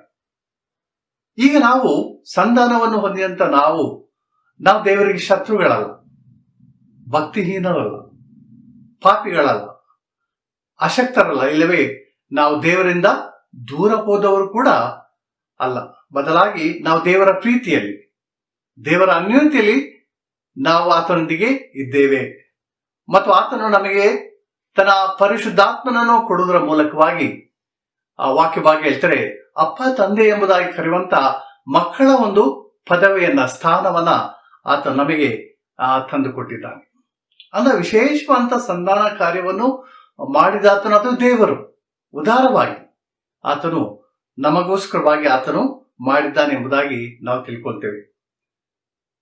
ಇದರಲ್ಲಿ ಸಂಧಾನ ಕಾರ್ಯದ ಇನ್ನೊಂದು ವಿಚಾರವನ್ನ ಭಕ್ತಾಂತ ಪೌಲನು ಆತನು 2ನೇ ಕೊರಿಂಥ 5ನೇ ಅಧ್ಯಾಯದಲ್ಲಿ ಆತನು ತಿಳಿಸಂದ್ರೆ, ದೇವರು ಕ್ರಿಸ್ತನಲ್ಲಿ ಸಂಧಾನ ಕಾರ್ಯವನ್ನು ಮಾಡಿದನು. ಆದರೆ ಈಗ ದೇವರ ಆ ಸಂಧಾನ ಕಾರ್ಯವನ್ನು ನಾವು ಕ್ರಿಸ್ತನೊಂದಿಗೆ ನಾವು ಮಾಡಬೇಕಾಗಿದೆ. ಕ್ರಿಸ್ತನೊಂದಿಗೆ ಈ ಸಂಧಾನ ಕಾರ್ಯವನ್ನು ನಾವು ಮಾಡಬೇಕಾಗಿದೆ. ಈ ಒಂದು ವಿಶೇಷವಾದಂತ ಬಾಧ್ಯತೆಯನ್ನ, ಅವಕಾಶವನ್ನ ದೇವರು ನಮಗೆ ಇಂದು ಅನುಗ್ರಹಿಸಿಕೊಟ್ಟಿದ್ದಾನೆ. ಅದನ್ನ ಆತನ ಮುಂದೆ ಹೇಳ್ತಂದ್ರೆ, ಆ ಸಂಧಾನ ಕಾರ್ಯವನ್ನು ಮಾಡುವಂತ ರಾಯಭಾರಿಗಳು ನಾವು, ಅದನ್ನು ಪ್ರಸರಿಸುವವರು ನಾವು. ಅಂದ್ರೆ ವಿಶೇಷವಾದಂತ ಜವಾಬ್ದಾರಿಕೆಯ ಜೀವಿತವನ್ನ ದೇವರು ಯೇಸು ಕ್ರಿಸ್ತನಲ್ಲಿ ನಮಗೆ ಕೊಟ್ಟಿದ್ದಾನೆ. ನಾವು ಕ್ರಿಸ್ತನ ರಾಯಭಾರಿಗಳಾಗಿ ಆತರ ಸಂಧಾನದ ಕಾರ್ಯವನ್ನ ಮಾಡುವಂಥದ್ದು. ಎರಡನೇದಾಗಿ ಸಹಭಾಗಿತ್ವ ಇಲ್ಲವೇ ಪಾಲುಗಾರಿಕೆ, ಎಲ್ಲವನ್ನ ಪಾರ್ಟ್ನರ್ಶಿಪ್ ಎಂಬುದಾಗಿ ಅಲ್ಲಿ ಬರೆದಿದೆ. ಈ ಪದ ಲ್ಯಾಟಿನ್ ಭಾಷೆಯಲ್ಲಿ ಪೋರ್ಷನ್ ಅಥವಾ ಭಾಗ ಇಲ್ಲವೇ ಪಾಲು ಎಂಬುದಾಗಿ ಇದರ ಅರ್ಥ. ಸಹಭಾಗಿತ್ವದ ಸಮಗ್ರತೆಯಲ್ಲಿ ಇಲ್ಲವೇ ವಿಶಾಲತೆಯಲ್ಲಿ ಒಂದು ಭಾಗ ಇಲ್ಲವೇ ಒಂದು ಪಾಲು ಎಂಬುದಾಗಿ ನಾವು ಇದನ್ನು ಅರ್ಥ ಮಾಡ್ತೇವೆ. ಇನ್ನೊಂದು ಮಾತಿನಲ್ಲಿ ಹೇಳುವುದಾದ್ರೆ, ನಾವು ಸಂಧಾನಪಡಿಸುವ ಸೇವಾ ಕಾರ್ಯಗಳಲ್ಲಿ ಒಂದು ಭಾಗ ಇಲ್ಲವೇ ಒಂದು ಪಾಲು ನಾವು ಹೊಂದಿದ್ದೇವೆ. ಯಾವುದೇ ರೀತಿಯ ಸೇವೆ ಆಗಿರ್ಬೋದು, ಸೇವಾ ವಿಧಾನಗಳಾಗಿರ್ಬೋದು, ಇಲ್ಲವೇ ಸೇವಾ ಕ್ಷೇತ್ರಗಳಿರುವಂತಹ ಕಾರ್ಯ ವೈಖರಿ ಆಗಿರ್ಬೋದು, ಅವುಗಳಲ್ಲಿ ವಿವಿಧ ಭಾಗಗಳು, ವಿವಿಧ ಅಂಗಗಳು ಅಲ್ಲಿರುವುದನ್ನ ನಾವು ಗಮನಿಸಬಹುದು. ಹೇಗೆ ಒಂದು ದೇಹದಲ್ಲಿ ವಿವಿಧ ಅಂಗಗಳಿದ್ದು ಆ ದೇಹವು ದೇಹವಾಗಿ ತನ್ನ ಕಾರ್ಯವನ್ನು ಸುಲಲಿತವಾಗಿ ಮಾಡುತ್ತದೋ, ಹಾಗೆ ನಾವು ಒಂದೊಂದು ಅಂಗ, ಒಂದೊಂದು ಭಾಗವಾಗಿದ್ರೂ ಕೂಡ ಈ ಭಾಗಗಳಿಗೆ ಬಹಳ ವಿಶೇಷವಂತ ಮಹತ್ತರವಂತ ತನ್ನದೇ ಆದಂತ ಒಂದು ಕಾರ್ಯವನ್ನು ನಿರ್ವಹಿಸುವಂತ ಒಂದು ಜವಾಬ್ದಾರಿಕೆ ಇದೆ. ಅಂತ ಭಾಗ ಎಂಬುದಾಗಿ ಹೇಳುವಾಗ ಸಣ್ಣ ಭಾಗ ಎಂಬುದಾಗಿ ತಿಳ್ಕೊಳ್ಳೋದು. ಇದರಲ್ಲಿ ಸಣ್ಣ ಭಾಗ ಅಥವಾ ದೊಡ್ಡ ಭಾಗ ಅಥವಾ ಪಾಲು, ಸಣ್ಣ ಪಾಲು ಎಂಬುದಾಗಿಲ್ಲ. ಯಾವುದೇ ದೊಡ್ಡ ಭಾಗ ಆಗಲಿ ಅಥವಾ ಸಣ್ಣ ಭಾಗ ಆಗಲಿ ಅದಕ್ಕೆ ತನ್ನದೇ ಆದಂತ ಒಂದು ವೈಶಿಷ್ಟ್ಯತೆ ಇದೆ ಮತ್ತು ಅದು ಕಾರ್ಯವನ್ನು ನಿರ್ವಹಿಸುವಂತ ಒಂದು ಯೋಗ್ಯತೆ ಅದಕ್ಕಿದೆ. ಅಂದ ಪ್ರತಿಯೊಂದು ಅಂಗಗಳು ಬಹಳ ಪ್ರಾಮುಖ್ಯ. ನಮ್ಮ ದೇಹದಲ್ಲಿ ವಿವಿಧ ಅಂಗಗಳಿರುವಂತೆ ದೇವರು ತನ್ನ ಕಾರ್ಯಕ್ಕಾಗಿ, ತನ್ನ ಸೇವಾ ಕಾರ್ಯಕ್ಕಾಗಿ ಆತನು ನಮಗೆ ವಿವಿಧ ವಿಧವಂತ ವರಗಳನ್ನು, ತಲಾಂತುಗಳನ್ನು ಆತನು ಕೊಟ್ಟಿದ್ದಾನೆ. ಅದು ವೈವಿಧ್ಯಮಯವಂತ ವರಗಳು ಅಥವಾ ತಲಾಂತಗಳು. ನನ್ನಲ್ಲಿರುವಂತ ತಲಾಂತು ನಿಮ್ಮಲ್ಲಿರ್ಲಿಕ್ಕಿಲ್ಲ, ಅಥವಾ ನಿಮ್ಮಲ್ಲಿರುವಂತ ತಲಾಂತು ಅದು ಬೇರೆಯವರಿಗೆ ಇರ್ಲಿಕ್ಕಿಲ್ಲ. ಆದರೆ ನಾವು ಇಲ್ಲಿ ಮಾಡುವಂತ ಕಾರ್ಯ ಅಂದ್ರೆ ಎಲ್ಲ ಭಾಗಗಳು, ಎಲ್ಲ ಅಂಗಗಳು ಒಟ್ಟಾಗಿ ಸೇರಿ ಯಾವ ರೀತಿ ದೇಹ ತನ್ನ ಕಾರ್ಯವನ್ನು ಮಾಡುತ್ತದೋ ಹಾಗೆ ಸೇವಾ ಜೀವನದಲ್ಲಿ ನಾವೆಲ್ಲರೂ ಒಟ್ಟಾಗಿ ನಮಗೆ ಕೊಡಲ್ಪಟ್ಟಂತ ವರ ತಲಾಂತುಗಳನ್ನು, ಅದು ಚಿಕ್ಕದಿರಲಿ ದೊಡ್ಡದಾಗಲಿ, ಅದನ್ನು ನಾವು ಯೋಗ್ಯ ರೀತಿಯಲ್ಲಿ ದೇವರ ಮಹಿಮೆಗಾಗಿ, ದೇವರ ಸೇವೆಯ ಅಭಿವೃದ್ಧಿಗಾಗಿ ನಾವು ಕಾರ್ಯ ನಿರ್ವಹಿಸುವಂಥದ್ದು ಅದು ಬಹಳ ಬಹಳ ವಿಶೇಷವಾದದ್ದು ಮತ್ತು ಅದೊಂದು ಮುಖ್ಯವಾದಂಥ ಒಂದು ಭಾಗ ಎಂಬುದಾಗಿ, ಕಾರ್ಯ ಎಂಬುದಾಗಿ ನಾವು ಇದನ್ನ ತಿಳ್ಕೊಳ್ಬೇಕು. ಭಕ್ತಂತ ಪೌಲನು ಕೊರಿಂಥದವರಿಗೆ ಬರೆದ ಪತ್ರಿಕೆಯಲ್ಲಿ 3ನೇ ಅಧ್ಯಾಯದ 5ನೇ ವಚನ ಮುಂದೆ ಆತನು ಈ ಕುರಿತಾಗಿ ಸಹಭಾಗಿತ್ವದ ಕುರಿತಾಗಿ ಆತನು ಮಾತನಾಡ್ತಾನೆ. ಸೇವೆಯಲ್ಲಿ ಅಲ್ಲಿ ಆತನು ಅನೇಕ ವ್ಯಕ್ತಿಗಳ ಕುರಿತಾಗಿ ಆತನು ಹೇಳ್ತಾನೆ. ಅಪೊಲೋಸನು, ಇಲ್ಲವೇ ಪೇತ್ರನವನು, ಇಲ್ಲವೇ ತನ್ನನ್ನು ತಾನು ಹೇಳಿ ಪೌಲನವನು ಎಂಬುದಾಗಿ ಹೇಳುವಾಗ ಆತನಲ್ಲಿ ಹೇಳುವಂತ ಮಾತೆಂದ್ರೆ ಪ್ರತಿಯೊಬ್ಬನಿಗೆ ದೇವರು ವಿವಿಧ ವಿಧವಂತ ವರ ತಲಾಂತುಗಳನ್ನು ಆತನು ಕೊಟ್ಟಿದ್ದಾನೆ. ಅದಕ್ಕೆ ಆತನು ಮುಂದೆ ಹೋಗಿ ಆತನು ಬಹಳ ಒಳ್ಳೆಯ ಉದಾಹರಣೆಯನ್ನು ಕೊಡ್ತಾನೆ. ಅಂದ್ರೆ ಒಬ್ಬನು ಸಸಿಯನ್ನು ನೆಡುತ್ತಾನೆ, ಮತ್ತೊಬ್ಬನು ನೀರು ಹಾಕುತ್ತಾನೆ, ಮತ್ತೊಬ್ಬನು ಅದನ್ನು ಕಾಯ್ದು ಕಾಪಾಡುತ್ತಾನೆ, ಇನ್ನೊಬ್ಬನು ಅದರ ಫಲವನ್ನು ಸಂಗ್ರಹಿಸ್ತಾನೆ. ವಚನ 8ರಲ್ಲಿ ಆತನು ಈ ಮಾತನ್ನು ಹೇಳ್ತಾನೆ. ಅಂದ್ರೆ ನಾವು ಜೊತೆ ಕೆಲಸದವರು, ಜೊತೆಯಾಗಿ ನಾವು ಒಟ್ಟಾಗಿ ಈ ಕಾರ್ಯವನ್ನ ಮಾಡುವವರು ಎಂಬುದಾಗಿ ಆತನು ಸಮಗ್ರತೆಯಲ್ಲಿ ನಾನು ಒಂದು ಭಾಗ ಅದನ್ನಿಲ್ಲಿ ಆತನು ಅವತರಿಸ್ತಾನೆ. ಮಾತ್ರವಲ್ಲ, ಆ ಒಂದು ಭಾಗ ಅದು ಬಹಳ ಬಹಳ ವಿಶೇಷವಾದದ್ದು ಎಂಬುದನ್ನ ನಾವು ಮರೆಯಬಾರದು. ಕೇವಲ ಸಭಾಪಾಲಕರು ಮಾತ್ರ ಅಲ್ಲ, ಸವಾರ್ಥಿಕರು ಮಾತ್ರ ಅಲ್ಲ, ಇಲ್ಲವೇ ಸೇವಾ ಸಂಸ್ಥೆಗಳು ಮಾತ್ರ ಕಾರ್ಯ ಮಾಡುವುದಲ್ಲ, ಬದಲಾಗಿ ಇಡೀ ಸಭೆ ಈ ಸಂಧಾನದ ಕಾರ್ಯದಲ್ಲಿ ಭಾಗವಹಿಸುವಂಥದ್ದು ಅಥವಾ ಪಾಲುಗಾರರಾಗುವಂಥದ್ದು ಅದು ಬಹಳ ವಿಶೇಷವಾದಂಥ ಒಂದು ಕಾರ್ಯ. ಈ ಒಂದು ಜವಾಬ್ದಾರಿಕೆಯನ್ನ ದೇವರು ಅಂಗಗಳಂತ ನಮ್ಮೆಲ್ಲರಿಗೆ, ಆತನು ಭಾಗಗಳಂತ ನಮ್ಮೆಲ್ಲರಿಗೆ ಆತನು ಅನುಗ್ರಹಿಸಿಕೊಟ್ಟಿದ್ದಾನೆ. ಇದನ್ನು ನಾವು ಮರಿಬಾರದು. ಮಾತ್ರ ಈ ಸಂಧಾನದ ಸೇವೆ ಅದು ಸಭೆಯ ಒಳಗೆ ಮಾತ್ರ ಅಲ್ಲ, ಸಭೆಯೊಳಗೆ ಸೇವೆ ಬಹಳ ಅವಶ್ಯ, ಹೌದು. ಆದರೆ ಸೇವಾ ಜೀವನ ಅದು ಸಭೆಯ ಒಳಗೂ ಮತ್ತು ಸಭೆಯ ಹೊರಗೂ ಇದು ಬಹಳ ಬಹಳ ಪ್ರಾಮುಖ್ಯವಾದಂಥ ವಿಚಾರ ಎಂಬುದನ್ನು ನಾವು ತಿಳ್ಕೊಳ್ಬೇಕು. ಅನೇಕ ವೇಳೆ ಏನಾಗ್ತದೆ ಅಂದರೆ ನಮ್ಮೆಲ್ಲ ಕಾರ್ಯಗಳು, ಸೇವಾ ಕಾರ್ಯಗಳು ಅದು 4 ಗೋಡೆಗೆ ಸೀಮಿತ ಆಗಿಬಿಡ್ತದೆ. ನಮ್ಮ ಒಂದು ಹಿಂದಿನ ಎಲ್ಲ ಘಟನೆಗಳನ್ನು ನಾವು ಸ್ಮರಿಸುವಾಗ ಸುಮಾರು 75% ನಾವು ಹೇಳ್ಬೋದು ಎಲ್ಲ ಕಾರ್ಯಗಳು ಸಭೆಯ ಒಳಗೇನೆ. ಆದರೆ ಸಭೆಯ ಹೊರಗೆ ನಾವೇನ್ ಮಾಡ್ತೇವೆ? ಸಭೆಯ ಹೊರಗೆ ಕೂಡ ಸೇವೆಯನ್ನು ಮಾಡುವಂತ ವಿಶೇಷವಂತ ಜವಾಬ್ದಾರಿ ಅದು ನಮ್ಮ ಮುಂದೆ ಇದೆ. ಅದನ್ನು ನಾವು ಮಾಡಬೇಕಾಗಿದೆ. ಭಕ್ತಾಂತ ಪೌಲನು ಒಂದು ಮಾತನ್ನು ಆತನು ಹೇಳ್ತಾನೆ. ಅಂದ್ರೆ ರೋಮಪುರದವರಿಗೆ ಬರೆದ ಪತ್ರಿಕೆ 10ನೇ ಅಧ್ಯಾಯ 14ನೇ ವಚನದಲ್ಲಿ ಆತನು ಹೀಗೆ ಹೇಳ್ತಾನೆ. ಸಾರಿ ಹೇಳುವವನಿಲ್ಲದೆ ಕೇಳುವುದು ಹೇಗೆ? ಸಾರುವವರು ಕಳಿಸಲ್ಪಡದೆ ಸಾರುವುದೆಲ್ಲಿ? ಅಂದ ಬಹಳ ವಿಶೇಷವಂತ ಜವಾಬ್ದಾರಿಕೆ ಸಭೆಗಿದೆ. ಅಂದ್ರೆ ಸೇವಕರನ್ನ ಸೇವೆಗಾಗಿ, ಆ ಸಂಧಾನದ ಸೇವೆಗಾಗಿ, ಸ್ವಾರ್ಥ ಸೇವೆಗಾಗಿ ಕಳಿಸುವಂತ ವಿಶೇಷವಂತ ಒಂದು ಜವಾಬ್ದಾರಿ ಅದು ಸಭೆಗಿದೆ, ಅದು ನಮಗಿದೆ. ವಿಶೇಷವಾಗಿ ಗೋ ಆರ್ಸೆನ್ ಪ್ರಾಜೆಕ್ಟ್ ಪ್ರಾರಂಭವಾಗುವಾಗ ಈ ವಾಕ್ಯದ ಮೇಲೆ ಅದು ಆಧಾರವಾಗಿದೆ ಎಂಬುದಾಗಿ ನಾನು ನೆನೆಸ್ತೇನೆ, ನಾನು ನಂಬ್ತೇನೆ. ಯಾಕಂದರೆ ಆಗ ಆಲೋಚನೆ ಮಾಡಿದ, ಸಭೆಯಾಗಿ ಆಲೋಚನೆ ಮಾಡಿದ ಒಂದು ಕಾರ್ಯ ಅಂದರೆ, ಅನೇಕ ವೇಳೆ ನಮ್ಮ ಇತಿಮಿತಿಗಳಿಂದ ನಾವು ಖುದ್ದಾಗಿ ಹೋಗಿ ಸೇವೆ ಮಾಡಲಿಕ್ಕೆ ಆಗ್ಲಿಕ್ಕಿಲ್ಲ. ಆದರೆ ನಾವು ಸೇವೆ ಮಾಡ್ಬೋದು. ಹೇಗೆ? ನಮ್ಮ ಪರವಾಗಿ ಒಬ್ಬನನ್ನ ಅಥವಾ ಸವಾರ್ಥಿಕರನ್ನ ನೇಮಿಸಿ ಅವನನ್ನು ಪ್ರೋತ್ಸಾಹಿಸಿ ಅವನಿಗೆ ಪ್ರಾರ್ಥನೆ ಮಾಡಿ ಅವನಿಗೆ ಬೇಕಂತ ಸಕಲ ಅನುಕೂಲತೆಗಳನ್ನ ಆ ಪ್ರೋತ್ಸಾಹವನ್ನು ಕೊಟ್ಟು ಕಳಿಸುವಂಥದ್ದು. ಆ ಮೂಲಕವಾಗಿ ನಾವು ಸೇವೆ ಮಾಡ್ಬೋದು. ಆತನಿಗಾಗಿ ನಾವು ಪ್ರಾರ್ಥನೆ ಮಾಡ್ಬೋದು. ಆತನಿಗೆ ಬಲಗೈಯಾಗಿ ನಾವು ನಿಂತ್ಕೊಳ್ಬೋದು. ಈ ಎಲ್ಲ ಕಾರ್ಯಗಳನ್ನು ಮಾಡೋದ್ರ ಮೂಲಕವಾಗಿ ನಾವು ಸೇವೆಯಲ್ಲಿ ನಮ್ಮನ್ನು ನಾವು ತೊಡಗಿಸಿಕೊಳ್ಳಬಹುದು. ಈ ಉದ್ದೇಶದಿಂದ ಗೋಆರ್ಸೆನ್ ಪ್ರಾಜೆಕ್ಟ್ ಅದು ಮುಂದೆ ಫಲಭರಿತವಾಗಿ ಈವರೆಗೆ ಅದು ನಡೀತಾ ಬಂದಿದೆ. ಅದೇ ರೀತಿ ಒಬ್ಬ ಮಿಷನರಿಯನ್ನ ನೇಮಕ ಮಾಡಿ ತೂಬಗೆರೆ ಈ ಒಂದು ಸ್ಥಳದಲ್ಲಿ ಆತ ನೇಮಿಸಿ ಆ ಸುವಾರ್ಥ ಸೇವೆ ವಿಶೇಷವಾಗಿ ಅದು ಈವರೆಗೆ ನೀವು ನಡೆಸ್ಕೊಂಡು ಬಂದಿರಿ. ಇದು ವಿಶೇಷವಾದದ್ದು. ನಾವು ದೇವರಿಗೆ ಈ ಕಾರ್ಯಕ್ಕಾಗಿ ನಾವು ದೇವರಿಗೆ ಸ್ತೋತ್ರವನ್ನು ಸಲ್ಲಿಸುವಂಥದ್ದು ಅವಶ್ಯ. ಸೇವಕರನ್ನು ಸೇವೆಗೆ ಕಳಿಸುವಂಥದ್ದು ಅದು ನಮ್ಮ ಕಾರ್ಯ, ಅಂತೆ ಅದು ಸಭೆಯ ಒಂದು ವಿಶೇಷವಂತ ಕಾರ್ಯ ಎಂಬುದಾಗಿ ಸತ್ಯವೇದ ತಿಳಿಸುವುದನ್ನು ನಾವು ಗಮನಿಸ್ತೇವೆ. ಅಪೊಸ್ತಲರ ಕೃತ್ಯ 13ನೇ ಅಧ್ಯಾಯದ ಮೊದಲ 3 ವಚನವನ್ನು ನಾವು ನೋಡುವಾಗ ಪೌಲಸೀರರನ್ನ ಅಲ್ಲಿ ಸಭೆ ಅವನ್ನ ಪ್ರತ್ಯೇಕಿಸಿ ಆರಿಸಿ ಪ್ರಾರ್ಥಿಸಿ ಸೇವೆಗಾಗಿ ಅವನ್ನ ಕಳಿಸಿಕೊಡೋದನ್ನ ನಾವು ನೋಡ್ತೇವೆ. ಇಂದು ಕೂಡ ಸಭೆ ಮಾಡಬೇಕಂತ ವಿಶೇಷವಂತ ಕಾರ್ಯ. ಒಂದು ವೇಳೆ ನಮಗೆ ನಾನಾ ವಿಧವಂತ ಅಡೆತಡೆಗಳಿಂದ ಆಗ್ಲಿಕ್ಕಿಲ್ಲ, ಅದರ ನಮ್ಮ ಕರ್ತವ್ಯ. ಆದರೆ ನಾವು ಮಾಡುವಾಗ ದೇವರು ನಮಗೆ ವಿಶೇಷವಂತ ಬೇರೆ ಬೇರೆ ಮಾರ್ಗಗಳನ್ನ ಆತ ನಮಗೆ ತೋರಿಸಿಕೊಡುತ್ತಾನೆ. ಸೆಂಟ್ ಆಂಡ್ರೂಸ್ ಸಭೆ ತೂಬಗೆರೆಯಲ್ಲಿ ನಾನು ಸುಮಾರು 10-13 ವರ್ಷ ಮೇಲೆ ನಿಮ್ಮ ಸೇವೆನಲ್ಲಿ ಮಾಡುತ್ತಾ ಸೇವಾ ಕ್ಷೇತ್ರದಲ್ಲಿ ಸೇವೆಯನ್ನು ಮಾಡುತ್ತಾ ಬಂದಿದ್ರಿ. ಸಭೆ ಅದು ಬೆಳೀತಾ ಇದೆ. ಇನ್ನೇ ಮುಂದೆ ಕೂಡ ಆ ಸಭೆ ಬೆಳಿಬೇಕು, ಅದು ನಮ್ಮೆಲ್ಲರ ಅಪೇಕ್ಷೆ.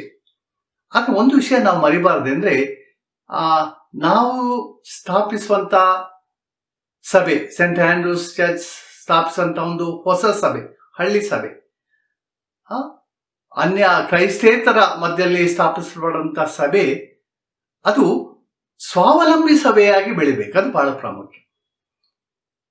ಸ್ವಾವಲಂಬಿ ಸಭೆಯಾಗಿ ಅದು ಬೆಳಿಬೇಕು. ಅದು ಯಾವಾಗಲೂ ಪರಾವಲಂಬಿಯಾಗಿ ಬೆಳಿಬಾರ್ದು. ಇಲ್ಲ ಏನಾಗ್ತಂತೆ, ಸೇವೆಯಲ್ಲಿ ನಾವು ಒಂದು ಕಡೆ ಒಂದು ಸ್ಥಳದಲ್ಲಿ ನಾವು ಸ್ಟಕ್ ಆಗಿಬಿಡ್ತೇವೆ, ನಿಂತು ಬಿಡ್ತೇವೆ, ಮುಂದೆ ಹೋಗುವುದಿಲ್ಲ. ಆದರೆ ಸೇವೆ ವಿಶಾಲವಾದದ್ದು. ಇನ್ನು ಮುಂದೆ ನಾವು ಸಾಗಬೇಕಾಗಿದೆ. ಇನ್ನು ಮುಂದೆ ಸಭೆ ಅನೇಕ ಸೇವಕರನ್ನ ಅವಶ್ಯಕತೆ ಅಥವಾ ನೀಡಿರುವಲ್ಲಿ ಅಗತ್ಯತೆ ಇರುವಂತಹ ಸ್ಥಳಗಳಿಗೆ ಕೊಡುವಂಥದ್ದು ಅದು ಬಹಳ ವಿಶೇಷವಾದದ್ದೆಂಬುದಾಗಿ ನಾನು ನಂಬ್ತೇನೆ. ಇನ್ನು ನೀವು ಸುವಾರ್ಥ ಸೇವಾ ಭಾನುವಾರವನ್ನು ನೀವು ಆಚರಿಸುವವರಾಗಿರುವುದರಿಂದ ಸುವಾರ್ಥ ಸೇವೆ ಕುರಿತು ಒಂದೆರಡು ವಿಚಾರಗಳನ್ನ ನಾನು ನಿಮ್ಮ ಮುಂದೆ ಹಂಚಲಿಕ್ಕೆ ಇಷ್ಟಪಡ್ತೇನೆ. ನಿಮಗೆ ತಿಳಿದಂತೆ ಸುಮಾರು 60, 70, 80ರ ದಶಕದಲ್ಲಿ ಬಹಳ ವಿಶೇಷವಂತ ಸೇವೆ ಅದು ನಡೆದಿತ್ತು. ಮಾತ್ರವಲ್ಲ, ಈಗ ಕೂಡ ನಡೀತಾ ಇದೆ. ಸಭೆಗಳ ಮೂಲಕವಾಗಿ, ಕ್ರೈಸ್ತ ಸಂಘ ಸಂಸ್ಥೆಗಳ ಮೂಲಕವಾಗಿ, ಸೌವಾರ್ತಿಕರ ಮೂಲಕವಾಗಿ, ವಿಶೇಷವಾಗಿ ಕರಪತ್ರಗಳ ಮೂಲಕ ಮತ್ತು ರೇಡಿಯೋ ಕಾರ್ಯಕ್ರಮಗಳ ಮೂಲಕ, ವಿಶೇಷವಾಗಿ ಚಲನಚಿತ್ರಗಳ ಮೂಲಕವಾಗಿ ವಿಶೇಷವಂತ ಮಹತ್ತರವಂತ ಸೇವೆ ಅದು ಹಳ್ಳಿಗಳಲ್ಲಿ ಕೂಡ ಅದು ನಡೆದಿದೆ. ಈಗ ಒಂದು ವಿಭಿನ್ನವಾದ ಸ್ಥಿತಿಗೆ, ಒಂದು ಹಂತಕ್ಕೆ ನಾವು ಬಂದಿದ್ದೇವೆ. ಅಂದ್ರೆ ಈಗ ಹಳ್ಳಿಗಳಲ್ಲಿ ಅನೇಕರು ಸುವಾರ್ತೆಯನ್ನು ಕೇಳಿದ್ದಾರೆ. ಕ್ರೈಸ್ತ ವಿಶ್ವಾಸಿಗಳಲ್ಲಿದ್ದಾರೆ. ಅವರು ತಮ್ಮದೇ ಆದಂತ ರೀತಿಯಲ್ಲಿ ಪ್ರಾರ್ಥನೆ ಮಾಡುತ್ತಾ, ಆರಾಧನೆ ಮಾಡುತ್ತಾ ಅವರು ಬೆಳೀತಾ ಇದ್ದಾರೆ. ಅದೇ ರೀತಿಯಲ್ಲಿ ಅನೇಕ ವಿವಿಧ ಹಿನ್ನೆಲೆಗಳಿಂದ ಬಂದಂತ ಸವಾರ್ಥಿಕರು ಕೂಡ ಸೇವೆ ಮಾಡ್ತಾ ಇದ್ದಾರೆ. ಅದು ಇಂದು ನಮಗೊಂದು ವಿಶೇಷವಂತ ಒಂದು ಅವಕಾಶ ದೇವರು ಕೊಟ್ಟಿ. ಅಂದ್ರೆ ಇಂಥ ಹಳ್ಳಿಯಲ್ಲಿ ಇರುವಂತಹ ಹೊಸ ವಿಶ್ವಾಸಿಗಳನ್ನ, ವಿವಿಧ ಹಿನ್ನೆಲೆಗೆ ಬಂದಂತ ಸೇವಕಗಳನ್ನ ಅವರನ್ನ ಗುರುತಿಸಿ ಪ್ರೋತ್ಸಾಹಿಸಿ ಅವರನ್ನ ಸೇವೆಗೆ ನಾವು ಮುನ್ನಡೆಸುವಂಥದ್ದು ಆ ವಿಶೇಷವಂತ ಜವಾಬ್ದಾರಿಕೆ ಇಂದು ಸಭೆಯ ಮೇಲಿದೆ. ಇದು ಮಾತ್ರ ಅಲ್ಲ, ನಾವು ಸತತವಾದಂಥ ಒಂದು ಕಾರ್ಯಕ್ರಮವನ್ನು ರೂಪಿಸಿ ಒಂದು ಸ್ಥಳದಲ್ಲಿ ನಾವು ನಿರ್ದಿಷ್ಟವಾದಂಥ ಸ್ಥಳದಲ್ಲಿ ನಿರ್ದಿಷ್ಟವಾದಂಥ ಸಮಯದಲ್ಲಿ ನಾವು ಸೇವೆ ಮಾಡೋದಾದ್ರೆ ಅದು ಒಂದು ವಿಶೇಷವಾದಂಥ ಒಂದು ಭದ್ರವಾದಂಥ ಫಲಭರಿತವಾದಂಥ ಸೇವೆಯನ್ನು ನಾವು ಮಾಡಲಿಕ್ಕೆ ಸಾಧ್ಯತೆ ಇದೆ. ಮತ್ತೆ ಸುವಾರ್ತೆ 9ನೇ ಅಧ್ಯಾಯ 38ನೇ ವಚನದಲ್ಲಿ ಸ್ವಾಮಿ ಒಂದು ಮಾತನ್ನು ಹೇಳೋದನ್ನು ನಾವು ಗಮನಿಸಬಹುದು. ಅಂದ್ರೆ ಬೆಳೆಯು ಬಹಳ, ಕೆಲಸವರು ಸ್ವಲ್ಪ. ಆದುದರಿಂದ ಬೆಳೆ ಯಜಮಾನನನ್ನು ನಿನ್ನ ಬೆಳೆಗೆ ಕೆಲಸವನ್ನು ಕಳಿಸಬೇಕೆಂದು ಬೇಡಿಕೊಳ್ಳಿರಿ ಅಂದನು. ಅಂದ ಸೇವಾ ಕ್ಷೇತ್ರ ಅದು ಬಹಳ ವಿಶಾಲವಾಗಿದೆ. ಸೇವಕರ ಅವಶ್ಯಕತೆ ಈ ದಿನಗಳಲ್ಲಿ ಬಹಳ ಬಹಳ ಇದೆ. ಅಂದ ಸಭೆ ಸೇವಕರನ್ನು ಕಳಿಸುವಂತ ಈ ಒಂದು ಕಾರ್ಯದಲ್ಲಿ, ನಿಯೋಗದಲ್ಲಿ ತನ್ನ ಸತತವಾಗಿ ಭಾಗವಹಿಸುವಂಥದ್ದು ಅದು ಬಹಳ ವಿಶೇಷವಾಗಿ ನಾವು ಮಾಡಬೇಕಂತ ಒಂದು ಕಾರ್ಯ. ಸೇವೆ ಫಲಭದ್ರವಾಗಿ ಮುಂದೆ ಹೋಗುವುದಾದ್ರೂ ಕೂಡ ಸೇವೆಯಲ್ಲಿ ಅನೇಕ ಅಡೆತಡೆಗಳು ಬರ್ತದೆ, ಅನೇಕ ಪಂಥಾಹ್ವಾನಗಳು ಬರ್ತದೆ, ಅನೇಕ ಸಮಸ್ಯೆಗಳು ಬರ್ತದೆ, ಕುಂದುಕೊರತೆಗಳು ಯಾವಾಗಲೂ ಇದೆ. ಆದರೆ ಇವೆಲ್ಲವುಗಳನ್ನು ನಾವು ದಾಟಬೇಕು. ಆ ಸಮಸ್ಯೆಗಳನ್ನೇ ನಾವು ದೊಡ್ಡದಾಗಿ ಯಾವಾಗಲೂ ನೋಡಬಾರ್ದು, ಅಲ್ಲೇ ನಾವು ಸ್ಟಕ್ ಆಗಬಾರ್ದು. ಬದಲಾಗಿ ಸಮಸ್ಯೆಗಳನ್ನು ಕೂಡ ದಾಟಿ ನಮ್ಮನ್ನು ಮುನ್ನಡೆಸುವಂತ ದೇವರ ಕಡೆಗೆ ನಮ್ಮ ದೃಷ್ಟಿ ಇಟ್ಟು ನಮ್ಮ ಸೇವೆಯನ್ನು ನಾವು ಮಾಡುವುದಾದ್ರೆ ಅದರಲ್ಲಿ ನಾವು ಮುಂದೆ ಸಾಗಲಿಕ್ಕೆ ಸಾಧ್ಯತೆ ಇದೆ. ಅಂದ ಸೆಂಟ್ ಆಂಡ್ರೂ ಸಭೆ ಈ ಸ್ವಾರ್ಥ ಸೇವೆಯನ್ನು ಮಾಡುವಾಗ ಅನೇಕ ವಿಶ್ವಾಸಿಗಳನ್ನ ಬಲಪಡಿಸಬೇಕಾದ ಒಂದು ವಿಶೇಷವಾದ ಜವಾಬ್ದಾರಿಕೆ ಇದೆ. ಸೇವಕರನ್ನು ಕಳಿಸುವಂತ ಜವಾಬ್ದಾರಿಕೆ ಇದೆ. ಇದನ್ನು ನೀವು ಮಾಡುವಂಥದ್ದು ಬಹಳ ಅವಶ್ಯ ಈ ದಿನಗಳಲ್ಲಿ ಎಂಬುದಾಗಿ ನಾನು ನಂಬುತ್ತೇನೆ. ಮಾತ್ರ ಅಲ್ಲ, ದೇವರು ನಾವು ವಾಕ್ಯದಲ್ಲಿ ನೋಡಿದಂತೆ ನಮಗೆ ವಿವಿಧ ವರ ತಲಾಂತುಗಳನ್ನು ಕೊಟ್ಟಿದ್ದಾನೆ. ಅದನ್ನು ನಾವು ಯೋಗ್ಯ ರೀತಿಯಲ್ಲಿ ಉಪಯೋಗಿಸಿ ಮುಚ್ಚಿಡಬಾರ್ದು. ಬದಲಾಗಿ ಅದನ್ನು ಆತನ ಸೇವೆಗಾಗಿ, ಮಹಿಮೆಗಾಗಿ ನಾವು ತುಂಬ ಹೃದಯದಿಂದ ಅದನ್ನು ನಾವೇ ಮಾಡುವುದಾದ್ರೆ ಅಲ್ಲಿ ಸೇವೆ ಫಲಪ್ರದವಾಗುವುದರಲ್ಲಿ ಯಾವ ಸಂಶಯ ಕೂಡ ಇಲ್ಲ. ಆಂಡ್ರೂ ಸಭೆ ಕುರಿತಾಗಿ ನನಗೆ ಒಂದು ವಿಶೇಷವಾದಂತ ಒಂದು ಅಭಿಮಾನ. ಯಾಕಂದ್ರೆ ಸಭಾ ಸೇವೆಗೆ ನನ್ನನ್ನು ಕಳಿಸಿದಂತ ಸಭೆ ಅದು ಸೆಂಟ್ ಆಂಡ್ರೂ ಸಭೆ. ಅಂದ ನಾನು ದೇವರಿಗೆ ಯಾವಾಗಲೂ ಸ್ತೋತ್ರ ಸಲ್ಲಿಸ್ತೇನೆ. ಈ ಸಭೆಗಾಗಿ ಈ ಸಭೆಯನ್ನು ನಾನು ಯಾವಾಗಲೂ ನನ್ನ ಸ್ಮರಣೆಯಲ್ಲಿ ಇಟ್ಟುಕೊಂಡಿದ್ದೇನೆ, ನನ್ನ ಹೃದಯದಲ್ಲಿ ಇಟ್ಟುಕೊಂಡಿದ್ದೇನೆ. ನನ್ನಂತೆ ಮಾತ್ರವಲ್ಲ, ಇನ್ನೂ ಅನೇಕ ಸೇವಕರನ್ನು ಸೆಂಟ್ ಆಂಡ್ರೂ ಸಭೆ ಅದು ಕಳಿಸ್ಲಿ. ಆ ಮೂಲಕವಾಗಿ ದೇವರು ನಮ್ಮ ಕೈವರ್ತಿಸುವಂತ ಸೇವೆಯಲ್ಲಿ, ಸಂಧಾನದ ಕಾರ್ಯದಲ್ಲಿ, ಸ್ವಾರ್ಥ ಸೇವೆಯಲ್ಲಿ ನಾವು ಆಸಕ್ತಿಯಿಂದ ನಾವು ಪಾಲುಗಾರರಾಗಿ ನಾವು ಮುಂದೆ ಸಾಗೋಣ. ಕರ್ತನ ನಿಮ್ಮೆಲ್ಲರನ್ನು ಆಶೀರ್ವದಿಸಲಿ. ಆಮೇಲೆ ನಮ್ಮ ನಂಬಿಕೆಯನ್ನು ಅಪೊಸ್ತಲರ ವಿಶ್ವಾಸ ಸೂತ್ರದಲ್ಲಿ ಈಗ ಒಟ್ಟಾಗಿ ಅರಿಕೆ ಮಾಡೋಣ. ಪರಲೋಕ ಭೂಲೋಕಗಳನ್ನು ಸೃಷ್ಟಿಸಿದ ಸರ್ವಶಕ್ತನಾಗಿರುವ ತಂದೆಯಾದ ದೇವರನ್ನು ನಂಬುತ್ತೇನೆ. ಆತನ ಏಕಕುಮಾರನಾಗಿರುವ ನಮ್ಮ ಪ್ರಭುವಾದ ಯೇಸು ಕ್ರಿಸ್ತನನ್ನು ನಂಬುತ್ತೇನೆ. ಈತನು ಪರಿಶುದ್ಧಾತ್ಮನಿಂದ ಕನ್ಯಾ ಮರಿಯಳ ಗರ್ಭದಲ್ಲಿ ಧರಿಸಲ್ಪಟ್ಟು ಆಕೆಯಲ್ಲಿ ಹುಟ್ಟಿ ಪೊಂತಿ ಪಿಲಾತನ ಆಧಿಪತ್ಯದಲ್ಲಿ ಶಿರವೆ ಹೊಂದಿ ಶಿಲುಬೆಗೆ ಜಡಿಯಲ್ಪಟ್ಟು ಸತ್ತು ಹೂಣಲ್ಪಟ್ಟು ಪಾತಾಳಕ್ಕೆ ಇಳಿದು 3ನೇ ದಿವಸದಲ್ಲಿ ಸತ್ತರೊಳಗಿಂದ ಎದ್ದು ಪರಲೋಕಕ್ಕೆ ಏರಿ ಹೋಗಿ ಸರ್ವಶಕ್ತನಾಗಿರುವ ತಂದೆಯಾದ ದೇವರ ಬಲಪಾರ್ಶ್ವದಲ್ಲಿ ಕುಳಿತುಕೊಂಡು ಇರುತ್ತಾನೆ. ಈತನು ಅಲ್ಲಿಂದ ಬಂದು ಬದುಕಿರುವವರಿಗೂ ಸತ್ತವರಿಗೂ ನ್ಯಾಯ ತೀರಿಸುವನು ಎಂಬುದನ್ನು ನಂಬುತ್ತೇನೆ. ನಾನು ಪರಿಶುದ್ಧಾತ್ಮನನ್ನು ನಂಬುತ್ತೇನೆ. ಒಂದೇ ಪರಿಶುದ್ಧ ಕ್ರೈಸ್ತ ಸಭೆಯು, ಭಕ್ತರ ಅನ್ಯೋನ್ಯತೆಯು, ಪಾಪದ ಪರಿಹಾರವು, ದೇಹದ ಪುನರುತ್ಥಾನವು, ನಿತ್ಯ ಜೀವವು ಉಂಟೆಂಬುದನ್ನು ನಂಬುತ್ತೇನೆ. ಆಮೇನ್.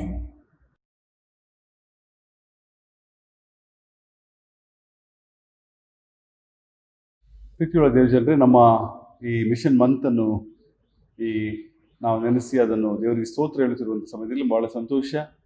ನಮ್ಮ 2 ದೇವರ ವಾಕ್ಯ ಭಾಗಗಳನ್ನು ನಮ್ಮ ತೂಬ್ಗೆರೆಯ ಪ್ರಿಯ ಸಹೋದರ ಸಹೋದರರು ಓದಿದ್ದಾರೆ ಮತ್ತು ಹಾಡಿದ್ದಾರೆ. ಮತ್ತಿಲ್ಲಿರುವಂಥ ಸೇವೆಯ ಕೆಲವು ಚಿತ್ರಣಗಳನ್ನು ನಾವು ಗ್ರಹಿಸಿದ್ದೇವೆ. ಇಂದು ಮಿಷನ್ ಮಂತ್ ಕಡೆಯಿಂದ ನಾವು ಅನೇಕ ರೀತಿಯಲ್ಲಿ ಪ್ರಾರ್ಥನಾಪೂರ್ವಕವಾಗಿ ಆಗುತ್ತಿರುವಂಥ ಸೇವೆ ಬಗ್ಗೆ ನಾವು ತಿಳ್ಕೊಂಡಿದ್ದೇವೆ. ಈಗ ನಮ್ಮ ಸಭೆಯ ಕಾರ್ಯದರ್ಶಿಗಳು ಶ್ರೀಯುತ ಜೋಶಿ ಮಾರ್ಕ್ ಅವರು ಈ ಒಂದು ಮಿಷನ್ ಮಂತನ್ನು ಮುಕ್ತಾಯಗೊಳಿಸುವಂಥ ಕೆಲವು ನುಡಿಗಳು ಹಾಗೂ ಮುಂದೆ ಸಭೆಯಾಗಿ ನಾವಿಟ್ಟುಕೊಂಡಿರುವಂಥ ಆಲೋಚನೆ ಯೋಜನೆಗಳನ್ನು ನಮಗೆ ತಿಳಿಸ್ಕೊಡ್ತಾರೆ ನಮ್ಮ ಕಾರ್ಯದರ್ಶಿಗಳು ಶ್ರೀಯುತ Joshi mark. Dear Andrews family, greetings in the name of our Lord and Savior, Jesus Christ. His grace is sufficient for us. Our Lord has led us as a congregation in the mission field at Tubingare all these years, and we humbly pray that He continues and journeys with us as we move ahead. As we celebrated this month as the Mission Month, we have had good participation from the Tubingare congregation members, including today. Both the scripture readings in Kannada and English worship services were by congregation members from the mission field. Our goal as St. Andrew's congregation remains. Our pastorate committee has resolved to buy the property from the current owners, who have agreed to sell their entire portion where the church now worships in Tubingare village, Dodbellapura Taluk, and build a building in the likes of our church. Efforts are on towards the recognition of the brothers and sisters at Tubingare as a congregation with CSI Dodbellapur Pastorate, Palan Jogihalli. The process of the recognition of the congregation and the proposed building of the church will happen simultaneously. As St. Andrew's Church, we will work on to another mission field, to move to another mission field with God's help, as Pastor mentioned during last year's Harvest Festival worship service. We thank our pastor, Reverend Dr. Dexter S. Marban, for guiding us and leading us with a vision to achieve our goals. We also thank Pastor Chandru, who leads the congregation at Tubingare. We as a congregation are grateful to God for our predecessors, the past presbyters, current and past pastorate and subcommittee members, conveners, and most importantly, dedicated focus and vision of a few congregation members who motivated our congregation at large into the mission field, some of whom have moved on to be with the Lord. We thank the convener, Mr. Franklin Edwin, for continuing the mission activities along with the dedicated subcommittee members who ensured the activities at Tubingare continued even in the middle of lockdown. Our request to each one of you is to continue to pray that our Lord will lead us in our mission field at Tubingare and beyond. Thank you. Wishing you God's protection and guidance in the days to come. God bless. ವಿವಾಹ ಪ್ರಕಟಣೆ. ನಮ್ಮ ಸಭೆಯ ಸದಸ್ಯರಾದ doctor Abhishek S Basme ಮತ್ತು ಮಂಗಳೂರಿನ ಶಾಂತಿ ಕೆಥಿಡ್ರಲ್ ಸದಸ್ಯರಾದ doctor Rachel Sanjana Hans ಇವರ ನಡುವೆ ವಿವಾಹದ ಪ್ರಕಟಣೆಯನ್ನು ಎರಡನೆಯ ಸಾರಿ ಪ್ರಕಟಿಸುತ್ತೇನೆ. ಹೆಚ್ಚಿನ ವಿವರಗಳಿಗೆ ಆಲಯದ ನೋಟಿಸ್ ಬೋರ್ಡನ್ನು ವೀಕ್ಷಿಸುವಂತೆ ಕೇಳ್ಕೊಳ್ತೇವೆ. ಮುಕ್ತಾಯ ಸಂಗೀತವಾಗಿ 147ನೇ ಸಂಗೀತ 1 ಹಾಗೂ 2ನೇ ಚರಣಗಳನ್ನು ಹಾಡಿಕೊಳ್ಳೋಣ. ಮೈ ಬಣ್ಣವು ಕರೆದು ಬಿಸಿಲಿನಿಂದ ಸತ್ಕ್ರೈಸ್ತರ ಆತ್ಮವು ಮಿಂಚುವುದು. Hallelujah.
ಪ್ರಾರ್ಥನೆ ಮಾಡೋಣ.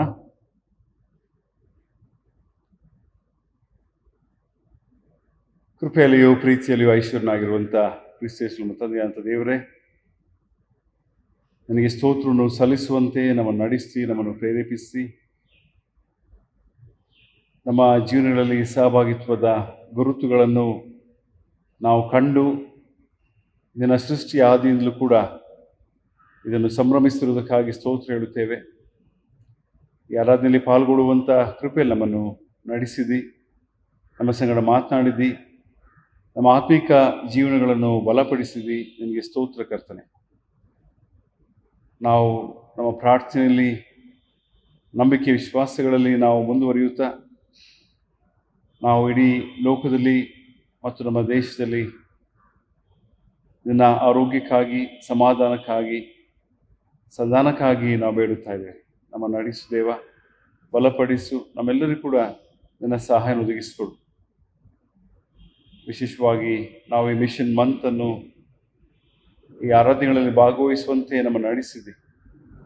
ಸುವಾರ್ಥ ಸೇವೆಯ ನಿನ್ನ ಕರುವಿಕೆಯನ್ನು, ಗುಣಲಕ್ಷಣಗಳನ್ನು ಹಾಗೂ ನಮಗಿರುವಂಥ ಬದ್ಧತೆಯನ್ನು ಹಾಗೂ ನಮ್ಮ ಮುಂದಿರುವಂಥ ಸವಾಲುಗಳನ್ನು ನಮಗೆ ತೋರಿಸಿಕೊಟ್ಟಿದ್ದಿ.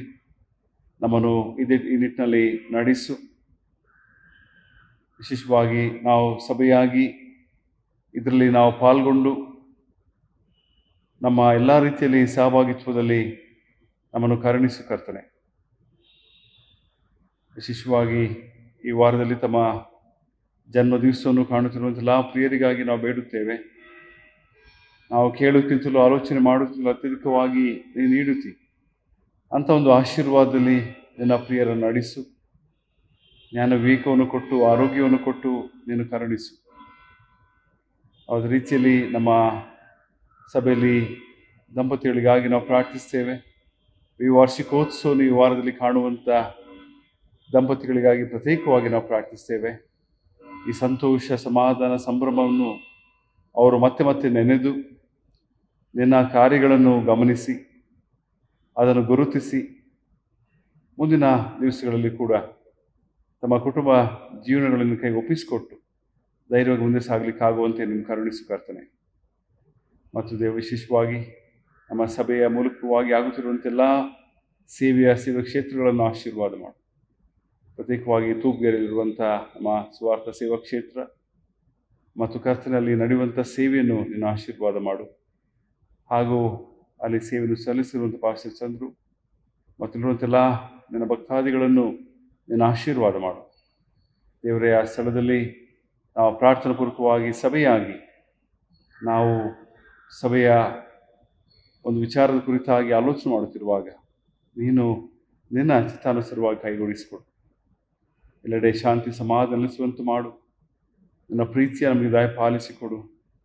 ಹೌದು ಕರ್ತನಲ್ಲಿರುವಂಥ ಮನಸ್ಸನ್ನು ಯೇಸು ಕ್ರಿಸ್ತನೇ ನಮಗೆ ದಯಪಾಲಿಸಿಕೊಡೋದ್ರ ಮೂಲಕವಾಗಿ ನಮ್ಮನ್ನು ನಿನ್ನ ಕೃಪೆಯಲ್ಲಿಟ್ಟು ಧೈರ್ಯಗೊಳಿಸಿ ಮುನ್ನಡೆಸಬೇಕೆಂಬುದಾಗಿ ಒಬ್ಬನೇ ಪ್ರಭು ರಕ್ಷಕನಾಗಿರುವಂಥ ಯೇಸು ಕ್ರಿಸ್ತನ ಹೆಸರಿನಲ್ಲಿ ನಮ್ಮ ಪ್ರಾರ್ಥನೆ ದಿನದಲ್ಲಿ ಬೇಡಿದ್ದೇವೆ. ಆಮೇನ್. ನಾವು ಒಟ್ಟಾಗಿ ಕರ್ತನ ಪ್ರಾರ್ಥನೆಯನ್ನು ಅರಿಕೆ ಮಾಡೋಣ. ಪರಲೋಕದಲ್ಲಿರುವ ನಮ್ಮ ತಂದೆಯೇ, ನಿನ್ನ ನಾಮವು ಪರಿಶುದ್ಧವೆಂದೆನಿಸಲ್ಪಡಲಿ. ನಿನ್ನ ರಾಜ್ಯವು ಬರಲಿ. ನಿನ್ನ ಚಿತ್ತವು ಪರಲೋಕದಲ್ಲಿ ನೆರವೇರುವ ಪ್ರಕಾರ ಭೂಲೋಕದಲ್ಲಿಯೂ ನೆರವೇರಲಿ. ನಮ್ಮ ಅನುದಿನದ ಆಹಾರವನ್ನು ಈ ಹೊತ್ತು ದಯಪಾಲಿಸು. ನಮಗೆ ತಪ್ಪು ಮಾಡಿದವರನ್ನು ನಾವು ಕ್ಷಮಿಸದಂತೆ ನಮ್ಮ ತಪ್ಪುಗಳನ್ನು ಕ್ಷಮಿಸು. ನಮ್ಮನ್ನು ಶೋಧನೆಯೊಳಗೆ ಸೇರಿಸದೆ ಕೇಡಿನಿಂದ ನಮ್ಮನ್ನು ತಪ್ಪಿಸು. ರಾಜ್ಯವು, ಬಲವು, ಮಹಿಮೆಯು ಸದಾಕಾಲವೂ ನಿನ್ನವೇ. ಆಮೆನ್. ವಿಶ್ವಾಸದಿಂದ ದೇವರು ಆಶೀರ್ವಾದ ಕೊಡೋಣ. ತಂದೆಯಾದ ದೇವರು, ಮಗನಾದ ದೇವರು, ಪವಿತ್ರಾತ್ಮ ದೇವರು ನಮ್ಮೆಲ್ಲರನ್ನು ಕರುಣಿಸಿ, ಆಶೀರ್ವದಿಸಿ, ಬಲಪಡಿಸಿ, ಸಹಭಾಗಿತ್ವದ ಗುರುತುಗಳನ್ನು ನಾವು ಗಮನಿಸಿ ಅದನ್ನು ಆಚರಿಸುವಂತೆ, ಅದನ್ನು ಹಂಚಿಕೊಡುವಂತೆ ನಮ್ಮನ್ನು ಈಗಲೂ ಯಾವಾಗಲೂ ಧೈರ್ಯವಾಗಿ ಮುನ್ನಡೆಸಲಿ. ಆಮೇನ್.